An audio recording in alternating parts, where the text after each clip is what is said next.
Bonjour et bienvenue. Aujourd'hui, on va se pencher sur un extrait vraiment passionnant. Un texte qui s'appelle L'essence du génie industriel. Et notre mission, si on l'accepte, c'est de décortiquer ce qu'est vraiment l'esprit d'ingénieur. On a tous l'image du technicien, des calculs, des plans un peu partout. Mais ce texte suggère que c'est beaucoup plus que ça. Ce serait une vraie manière de penser. Une méthode pour transformer une idée en quelque chose de concret. Alors, voyons ça ensemble. Quels sont les vrais piliers de cette mentalité? Bonjour. Oui, ce qui est fascinant d'emblée, c'est que ça nous sort tout de suite du cliché. L'ingénieur seul dans son bureau, un peu déconnecté. L'approche qu'on nous décrit ici, en fait, elle pourrait s'appliquer à presque n'importe quoi. On nous présente moins une compétence technique qu'une sorte de système d'exploitation mentale pour attaquer la complexité. Que le problème soit construire un pont, optimiser une appli, ou même, je sais pas, organiser un déménagement compliqué. C'est vrai, ça ouvre la perspective. Et d'ailleurs, pour commencer, il y a une définition qui m'a tout de suite interpellé.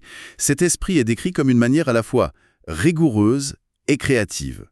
Rigoureuse et créative, on a l'impression que c'est un peu l'un ou l'autre, non? La logique froide d'un côté et l'étincelle de l'autre. Comment les deux peuvent-ils être le moteur d'une seule et même méthode? C'est tout le cœur du premier pilier. Et en fait, loin de s'opposer, ils se nourrissent. La rigueur, c'est le cadre. La créativité, c'est ce qu'on fait à l'intérieur de ce cadre. Imaginez la construction d'un pont. D'accord. La rigueur, c'est l'application implacable des lois de la physique. Le calcul des contraintes, la résistance des matériaux. On ne négocie pas avec la gravité. Si les calculs sont pas bons, le pont s'effondre. C'est simple. C'est la partie non négociable, ce que le texte appelle l'analyse rationnelle et la maîtrise scientifique. D'accord. Ça, c'est le garde-fou, la sécurité. Mais alors, où est la créativité là-dedans? Eh bien, la créativité, c'est de se demander comment on peut faire ce pont pour qu'il soit solide, bien sûr, mais aussi élégant, économique, peut-être en utilisant un nouveau matériau plus léger ou une technique de construction qui va moins gêner le trafic en dessous. C'est trouver la solution inattendue à l'intérieur de ces contraintes. La rigueur vous empêche de faire n'importe quoi et la créativité, elle, vous permet de faire quelque chose de génial. Et le but, c'est de créer des solutions, le texte dit concrètes, utiles et durables. Et ces trois mots sont clés. Concrète, utile et durable. Exactement. Une idée, même brillante, si elle n'est pas réalisable, si elle sert à personne, ou si elle casse au bout de 6 mois, ce n'est pas une solution d'ingénieur. C'est juste une idée. Et pour y arriver, le texte décrit un processus observé, modélisé, testé et optimisé. Ça peut sonner un peu théorique, dit comme ça. Dans la pratique, ça donne quoi? En fait, c'est très concret. Prenons un exemple simple. Concevoir une nouvelle chaise de bureau. Mhm. Observer, c'est la première étape. On regarde les gens. On voit qu'ils ont mal au dos, qu'ils bougent tout le temps, que la coudoir les gêne. On collecte des données. Ensuite, modéliser. On va pas construire 50 prototypes. On va en dessiner une sur un logiciel 3D, un modèle virtuel, en essayant de corriger les problèmes qu'on a vus. C'est une simulation en quelque sorte. C'est ça. Puis vient l'étape tester. On va peut-être imprimer un petit prototype en 3D ou construire un modèle simple en bois. On demande à des gens de s'asseoir dessus. Et là, paf, on découvre que le soutien lombaire est trop bas. C'est un échec, mais un échec qui nous apprend quelque chose. Du coup, on optimise. On remonte le soutien dans notre modèle et on recommence. On reteste, on réoptimise. La boucle. Voilà, c'est une boucle. Un artisanat de l'amélioration basé sur des données fiables et des méthodes éprouvées, comme le dit bien le texte. C'est beaucoup plus clair. Mais cette image de l'artisan qui peaufine sa chaise, ça nous ramène un peu au créateur solitaire, non? Alors que les grands projets d'aujourd'hui, un vaccin, un smartphone, ça se fait pas tout seul dans un garage. Rarement seul. Ça paraît évident, mais c'est absolument fondamental. La complexité des défis actuels est telle qu'une seule personne ne peut pas tout savoir. C'est impossible. L'époque de Léonard de Vinci, le génie universel, c'est terminé. La collaboration, c'est pas une option, Une condition de survie du projet. c'est le deuxième pilier donc. Ouais. Le collectif. Mais on sait bien que le travail d'équipe, ça peut vite tourner au cauchemar. Est-ce que le texte nous dit ce qui fait que ça marche ou pas? Absolument. Il met l'accent sur 3 choses. La collaboration, la communication claire et le travail en équipe. Ce qui est fou, c'est que ça met les compétences relationnelles, les fameuses soft skills, au même niveau que les maths ou la physique. Vous pouvez être le plus grand expert du monde en thermodynamique si vous êtes incapable d'expliquer votre idée à l'équipe Ou d'écouter les autres. ou d'écouter les contraintes du designer ou du financier, votre idée, elle ne verra jamais le jour. Elle restera une belle équation sur un tableau blanc. La communication claire, c'est vraiment le point central, on dirait. C'est le ciment, c'est le liant. Imaginez des équipes qui développent une voiture électrique. Vous avez l'expert en batterie, l'ingénieur châssis, le designer, le programmeur. Tout un monde. Si la communication n'est pas parfaite, l'équipe batterie va peut-être faire un bloc trop gros qui rentre pas dans le châssis, ou le designer va imaginer un tableau de bord magnifique, mais qui bloque le signal GPS. Un petit malentendu dans un mail, et c'est tout le projet qui peut échouer. La communication, c'est ce qui permet à toutes ces expertises de s'emboîter parfaitement. D'accord, je vois. Donc on a une méthode qui allie rigueur et créativité. 2, le travail d'équipe, avec une communication en béton.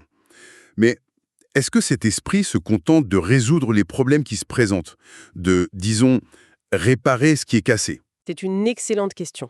Et la réponse du texte, c'est un grand non. Et là, on touche au troisième pilier, qui est peut-être le plus ambitieux. C'est la vision. Cet esprit, nous dit le texte, est tourné vers l'innovation et l'amélioration continue.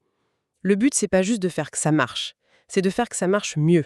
Toujours mieux? Plus vite, plus simple, en consommant moins d'énergie, en étant plus fiable. C'est une forme d'insatisfaction permanente mais positive en fait. C'est exactement ça. Le texte parle de remettre en question l'existant. C'est refuser le fameux « on a toujours fait comme ça ». Ah, la phrase terrible. C'est cette curiosité qui pousse à se demander pourquoi ce truc est si lent, pourquoi cette pièce s'use si vite. Et pour que ça marche, cette remise en question doit s'appuyer sur autre chose, la nécessité d'apprendre en permanence. Pour innover, il faut connaître les nouveaux matériaux, les nouveaux algos. La curiosité sans la connaissance, c'est stérile. Et la connaissance sans la curiosité, c'est juste de l'accumulation. C'est le combo des deux qui crée l'innovation. Et la finalité de tout ça? Il y a une phrase qui m'a vraiment frappé. Contribuer au progrès de la société. Ça devient presque philosophique là. On passe du technicien qui améliore une machine à l'acteur qui améliore la société. C'est pas un peu grandiose? Ça peut le paraître, mais c'est au cœur de la vision. L'idée, c'est que chaque création a un impact. Construire un réseau d'eau potable, développer une appli de santé, ce ne sont pas des actes techniques neutres. Ça change la vie des gens, et c'est là que le texte conclut avec l'idée la plus forte, celle qui résume cette responsabilité. Les solutions, dit-il, doivent être fiables, efficaces et respectueuses de l'avenir. Fiable et efficace, ça on comprend. C'est la base. Mais respectueuse de l'avenir. Qu'est-ce que ça veut dire concrètement? Ah, ça change tout.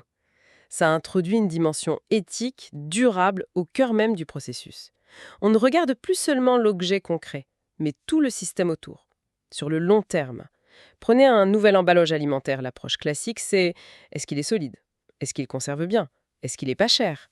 Les critères fiables et efficaces. Précisément. Mais l'approche respectueuse de l'avenir, elle va poser d'autres questions. D'où vient le plastique? Est-ce que sa production pollue? Et après, cet emballage, est-ce qu'il est recyclable ou il va finir dans l'océan pendant 400 ans? Ne pourrait-on pas utiliser un nouveau matériau biodégradable, même s'il est un peu plus cher à court terme? C'est ne plus chercher la meilleure solution pour aujourd'hui, mais la solution la plus juste pour demain. Alors, si on essaye de tout rassembler, qu'est-ce qu'on a au final? L'esprit d'ingénieur, ce serait une combinaison de 3 choses. D'abord, une méthode, un mariage entre la logique la plus stricte et la créativité. Ensuite, une culture de la collaboration, où la communication est aussi vitale que le calcul. Et enfin, une vision. Une volonté d'améliorer les choses, mais avec une conscience de l'impact à long terme. C'est bien plus qu'une boîte à outils, en fait. C'est une philosophie d'action. Tout à fait. C'est une recherche d'équilibre constante entre l'analytique et l'humain, entre la précision des données et la richesse des relations. Et puis, équilibre entre le pragmatisme, pour que ça marche maintenant, et la responsabilité pour que ça ne crée pas de problème plus tard. Au fond, ce qu'on nous décrit là, c'est moins une profession qu'un état d'esprit complet. Une approche pour essayer de construire, brique par brique, un monde un peu mieux pensé. Et pour finir, il y a une idée qui reste un peu en suspens et qui invite à la réflexion.